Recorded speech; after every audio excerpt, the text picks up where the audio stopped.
तर नमस्कार मित्रांनो, जय शिवराय. नेहमीप्रमाणे आपल्या दिवसाची सुरुवात प्रसन्न आणि फ्रेश अशा वातावरणात. तर आपला नेहमीचाच विषय मेथी काढणे. मेथी काढून घेतली आणि गटुळं घराजवळ आणलं आणि ती आणलेली मेथी व्यवस्थित प्रकारे धुवून घेतली आणि धुवून झाल्यानंतर ना पूर्ण मेथी व्यवस्थित पाणी नितळण्यासाठी एका कडेला उभा करून ठेवली. आणि त्यानंतर ना आपल्याला मेथीचं आणि कोथिंबीरीचं डेली रुटीन हार्वेस्टिंगसाठी आपण परत 2 ते 3 किलो मेथी आणि 3 किलो धनं असं पेरून घेतलं. आणि त्यानंतर ना पुढील काम पहिला रोटर मारून घेतला. आणि रोटर मारून घेतल्यानंतर ना हे आपलं जो रानात अशा प्रकारे पावसाळ्यात रान पूर्ण वल्लं असल्यामुळं असे गाठी तयार झाल्या आणि त्यातच आपण सरी सोडून घेतली होती. आणि सरी सोडल्यानंतर आपल्याला बेड सफाई करण्यासाठी अडचण येत होती, म्हणून आपण रेन पाईपच्या साह्यानं आपलं पूर्ण क्षेत्र भिजवून घेतले. आणि भिजवून घेतल्यानंतर ना आपली आता ही माती अशा प्रकारे सुट्टी झाल्या. आणि माती सुट्टी झाल्यानंतर ना यामध्ये आपण आता आपले जे हे लोखंडी पाईप आहे या पाईपाच्या साह्यानं आपण बेड सफाई करून घेणार आहे. आणि सफाई करून झाल्यानंतर ना आपलं जे पुढचं नियोजन आहे कशाप्रकारे आपण ह्यामध्ये मिश्र पीक घेणार आहे.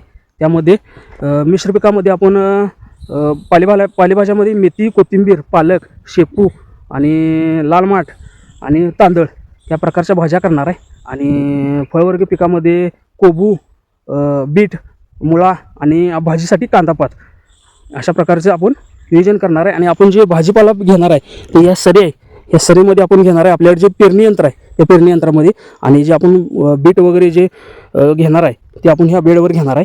आणि साधारणतः आपण आता सुरुवातीला करणार आहे 5 बेड. आपलं टोटल 10 बेड आहेत साऱ्या पडल्यात.